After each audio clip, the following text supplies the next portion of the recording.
ರಾಜ್ಯದಲ್ಲಿ ಈಗಾಗಲೇ ಸಂಚಲನ ಮೂಡಿಸ್ತಾ ಇರೋ ಬಿಡದಿ ಟೌನ್ಶಿಪ್ ಜಟಾಪಟಿ ತಾರಕಕ್ಕೇರ್ತಾ ಇದೆ. ಎಚ್.ಡಿ. ಕುಮಾರಸ್ವಾಮಿಗೆ ಬಿಗ್ ಶಾಕ್ ಎದುರಾಗಿದೆ. ಕುಮಾರಸ್ವಾಮಿ ಕುಟುಂಬದ 35 ಎಕರೆ ಭೂ ಸ್ವಾಧೀನಕ್ಕೆ ಅಧಿಸೂಚನೆ ಹೊರಡಿಸಲಾಗಿದೆ. ಅನಿತಾ ಕುಮಾರಸ್ವಾಮಿ ಹೆಸರಲ್ಲಿರುವ 31 ಎಕರೆ ಜಮೀನಿದು. ನಿಖಿಲ್ ಕುಮಾರಸ್ವಾಮಿ ಹೆಸರಿನಲ್ಲಿರೋ 4 ಎಕರೆ ಭೂಮಿ ಹೊಸೂರು ಬನ್ನಿಗಿರಿ ಗ್ರಾಮಗಳ ವ್ಯಾಪ್ತಿಯಲ್ಲಿರೋ ಜಮೀನಿದು. ಒಟ್ಟು 35 ಎಕರೆ ಜಮೀನನ್ನ ಭೂ ಸ್ವಾಧೀನಕ್ಕೆ ಫೈನಲ್ ನೋಟಿಫಿಕೇಶನ್ ಬಂದಿದೆ. ಸದ್ಯ ಟೌನ್ಶಿಪ್ ವಿರುದ್ಧ ಹೋರಾಟ ಮಾಡ್ತಿರೋ ಎಚ್.ಡಿ.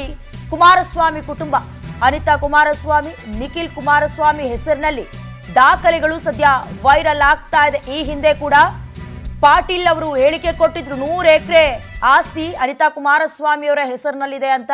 ಅದಕ್ಕೆ ಕಿಡಿಕಾರಿದ್ರು, ವಾಪಸ್ ಕೊಡ್ತೀನಿ, ಆಸ್ತಿಯೇ ಬೇಡ ಅನ್ನೋದಾಗೆಲ್ಲ ವಾಗ್ದಾಳಿ ನಡೆದಿತ್ತು.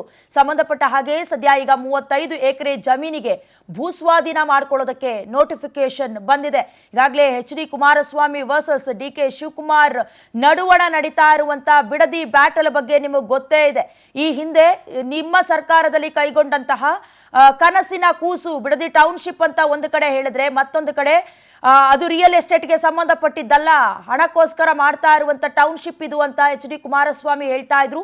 ಸದ್ಯ ಈಗ ಅನಿತಾ ಕುಮಾರಸ್ವಾಮಿ ಹಾಗೆ ನಿಖಿಲ್ ಕುಮಾರಸ್ವಾಮಿ ಅವರ ಹೆಸರಿಗಿದ್ದಂತ ಜಮೀನಿನ ನೋಟಿಫಿಕೇಶನ್ಗೆ ಬಿಗ್ ಶಾಕ್ ಎದುರಾಗಿರೋದು ದೃಶ್ಯದಲ್ಲಿ ಗಮನಿಸ್ತಾ ಇದ್ದೀರಾ. ಈ ಹಿಂದೆ ಕೂಡ ಅಧಿಕಾರಿಗಳು ಬಂದಂತ ಸಂದರ್ಭದಲ್ಲಿ ಕೆಲ ರೈತ ಮಹಿಳೆಯರು ಕೂಡ ಆಕ್ರೋಶ ಹೊರಹಾಕಿದ್ರು. ಅದಾದ ನಂತರದಲ್ಲಿ ಈಗ ನಿಖಿಲ್ ಕುಮಾರಸ್ವಾಮಿ ಹೆಸರಲ್ಲಿ ಹಾಗೆ ಅನಿತಾ ಕುಮಾರಸ್ವಾಮಿ ಅವರ ಹೆಸರಿನಲ್ಲಿರುವಂತಹ ಆಸ್ತಿಯನ್ನ ಮುಟ್ಟುಗೋಲು ಹಾಕೊಳ್ಳೋದಕ್ಕೆ ಬಂದಂತ ಸಂದರ್ಭದಲ್ಲಿ ಕೆಲ ಗಲಭೆಗಳು ಉಂಟಾಗಿರೋದನ್ನ ಗಮನಿಸ್ತಾ ಇದ್ದೀವಿ. ಒಟ್ಟು ಅವರಿಗೆ ಸಂಬಂಧಪಟ್ಟ ಹಾಗೆ 35 ಎಕರೆ ಜಮೀನು ಬಿಡದಿಯಲ್ಲಿ ಏನು ರಿಜಿಸ್ಟ್ರೇಷನ್ ಆಗಿತ್ತು, ಅದಕ್ಕೀಗ ಕೆಲ ದಾಖಲೆಗಳು ವೈರಲ್ ಆದ ನಂತರದಲ್ಲಿ ಆದೇಶ ಹೊರಡಿಸಲಾಗಿರೋದು, ನೋಟಿಫಿಕೇಶನ್ ಅನ್ನ ಹೊರಡಿಸಿರೋದು ಗೊತ್ತಾಗ್ತಾ ಇದೆ.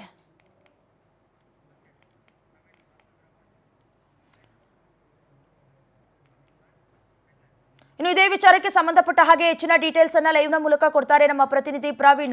ಬಿಡದಿ ಬ್ಯಾಟಲ್ ಅಂತ ಹೇಳಿದಾಗ ಎಚ್.ಡಿ. ಕುಮಾರಸ್ವಾಮಿ ಅವರ ಹೆಸರು ಮುನ್ನೆಲೆಗೆ ಬರುತ್ತೆ. ಈಗ ಅವರಿಗೆ ಸಂಬಂಧಪಟ್ಟ ಹಾಗೆ 35 ಎಕರೆ ಜಮೀನನ್ನ ಏನು ನೋಟಿಫಿಕೇಶನ್ಗೆ ಆದೇಶ ಹೊರಡಿಸಿರೋದು. ಸೊ ಅಲ್ಲಿನ ಪರಿಸ್ಥಿತಿ ಹೇಗಿದೆ, ಎಲ್ಲವನ್ನ ಬಿಟ್ಕೊಡೋದಕ್ಕೆ ತಯಾರಿದಾರ ಎಚ್.ಡಿ. ಕುಮಾರಸ್ವಾಮಿ ಕುಟುಂಬದವರು ಅಂತ?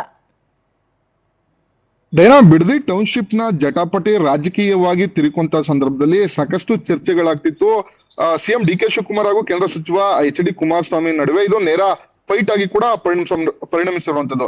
ಇದ್ರ ನಡುವೆ ಇದೀಗ ಏನೋ ಅನಿತಾ ಕುಮಾರಸ್ವಾಮಿ ಹಾಗೂ ನಿಖಿಲ್ ಕುಮಾರಸ್ವಾಮಿ ಹೆಸರಿನಲ್ಲಿ ಅಂದ್ರೆ ಟೌನ್ಶಿಪ್ ವ್ಯಾಪ್ತಿ ಯೋಜನೆ ಏನ್ ಬರುತ್ತೆ, ಆ ಯೋಜನೆ ವ್ಯಾಪ್ತಿಯಲ್ಲಿದ್ದಂತ ಜಮೀನಿಗೆ ಇದೀಗ ಅಂತಿಮ ಅಧಿಸೂಚನೆ ಆಗಿರುವಂತದ್ದು. ಅನಿತಾ ಕುಮಾರಸ್ವಾಮಿ ಅವರ ಹೆಸರಿನಲ್ಲಿ ಒಟ್ಟು 31 ಎಕರೆ ಹಾಗೂ ನಿಖಿಲ್ ಕುಮಾರಸ್ವಾಮಿ ಹೆಸರಿನಲ್ಲಿ 4 ಎಕರೆ ಆ ಟೌನ್ಶಿಪ್ ವ್ಯಾಪ್ತಿಯ ಜಮೀನಲ್ಲಿರುವಂತದ್ದು. ಬನಿಗಿರಿ ಹಾಗೂ ಹೊಸೂರು ಸರ್ವೆ ನಂಬರ್ ಗ್ರಾಮಗಳಲ್ಲಿ ಇವರ ಆ ವ್ಯಾಪ್ತಿಗೆ ಅಂದ್ರೆ ಜಮೀನುಗಳು ಇರುವಂತದ್ದು. ಈಗ ಅದಕ್ಕೂ ಕೂಡ ಅಂತಿಮ ಅಧಿಸೂಚನೆ ಆಗಿರುವಂತದ್ದು. ಆ ನಿಟ್ಟಿನಲ್ಲಿ ಇದೀಗ ಜಿಬಿಡಿಎ ಕೂಡ ಅಂತಿಮ ಅಧಿಸೂಚನೆಯನ್ನು ಹೊರಡಿಸಿರುವಂತದ್ದು.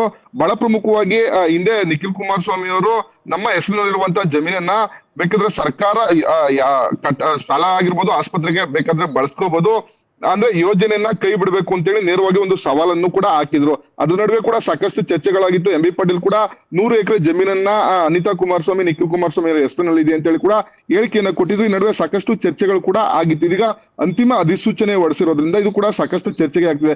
ಒಂದ್ ಕಡೆ ಎಚ್.ಡಿ.ಕೆ. ಕುಟುಂಬ ನೇರವಾಗಿ ಬಿಡದಿ ಟೌನ್ಶಿಪ್ ನ ವಿರುದ್ಧವಾಗಿ ಹೋರಾಟವನ್ನ ನಡೆಸ್ತಾ ಇರುವಂತದ್ದು, ಈಗ ಪಾದಯಾತ್ರೆ ಮಾಡ್ಲಿಕ್ಕೂ ಕೂಡ ಸಜ್ಜಾಗಿರುವಂತದ್ದು. ಆ ನಿಟ್ಟಿನಲ್ಲಿ ಇದ್ರ ನಡುವೆ ಕೂಡ ಅಂತಿಮ ಅಧಿಸೂಚನೆ ಹೊರಡಿಸಿರುವಂತದ್ದು ಸಾಕಷ್ಟು ಚರ್ಚೆಗೆ ಕಾರಣವಾಗುತ್ತೆ. ಯಾಕಂತಂದ್ರೆ ಹಿಂದೆ ಏನೋ ಅನಿತಾ ಕುಮಾರಸ್ವಾಮಿ ಹಾಗೂ ನಿಖಿಲ್ ಕುಮಾರಸ್ವಾಮಿ ಅವರ ಜಮೀನನ್ನ ಬೇರೊಬ್ರು ವಿನಯ್ ಗೌಡ ಅನ್ನೋರ ಹೆಸರಿಗೆ ಜಿಪಿಯನ್ನು ಕೂಡ ಮಾಡಿದ್ರು. ಯಾವಾಗ ಜಿಬಿಡಿಗೆ ಪ್ರಿಲಿಮಿನರಿ ನೋಟಿಫಿಕೇಶನ್ ಅನ್ನ ಮಾಡಿದ್ರು, ಆ ಸಂದರ್ಭದಲ್ಲಿ ಜಿಬಿಡಿಗೆ ಒಂದು ಪತ್ರವನ್ನು ಕೂಡ ಅನಿತಾ ಕುಮಾರಸ್ವಾಮಿ ಹಾಗೂ ನಿಖಿಲ್ ಕುಮಾರಸ್ವಾಮಿ ಬರೀತಾರೆ. ಅಂದ್ರೆ ವಿನಯ್ ಗೌಡ ಅವರ ಜಿಪಿಯಿಂದ ನಾವು ತೆರವನ್ನಗೊಳಿಸಿದ್ವಿ, ಯಾವುದೇ ರೀತಿಯ ವ್ಯವಹಾರವನ್ನು ಮಾಡಬೇಕಾದಂತ ಸಂದರ್ಭದಲ್ಲಿ ಜಿಬಿಡಿಗೆ ನೇರವಾಗಿ ನಮ್ಮನ್ನ ಸಂಪರ್ಕಿಸಬೇಕು ಅಂತ ಹೇಳಿ ಕೂಡ ಒಂದು ಪತ್ರವನ್ನು ಕೂಡ ಹೊರಡಿಸಿದ್ರು. ಆ ಪತ್ರ ಕೂಡ ಸಾಕಷ್ಟು ವೈರಲ್ ಆಗಿತ್ತು, ಸಾಕಷ್ಟು ಚರ್ಚೆ ಆಗಿತ್ತು. ಇದೀಗ ಅಂತಿಮ ಅಧಿಸೂಚನೆ ಹೊರಡಿಸಿರುವಂತ ಏನು ಪತ್ರವನ್ನ ಕಾಂಗ್ರೆಸ್ನ ಕಾರ್ಯಕರ್ತರು ಸಾಕಷ್ಟು ವೈರಲ್ ಮಾಡ್ತಾ ಇರುವಂತದ್ದು, ಒಂದ್ ಕಡೆ ಹೋರಾಟ ಮಾಡ್ತಾ ಇರುವಂತದ್ದು, ಮತ್ತೊಂದ್ ಕಡೆ ಇದೀಗ ಅಂತಿಮ ಅಧಿಸೂಚನೆ ಆಗಿರೋದ್ರಿಂದ ಇದು ಕೂಡ ಸಾಕಷ್ಟು ಚರ್ಚೆಗೆ ಇದೀಗ ಕಾರಣವಾಗಿರುವಂತದ್ದು. Diana, all right, thank you Praveen ನಿಮ್ಮೆಲ್ಲ ಡೀಟೇಲ್ಸ್ಗಾಗಿ.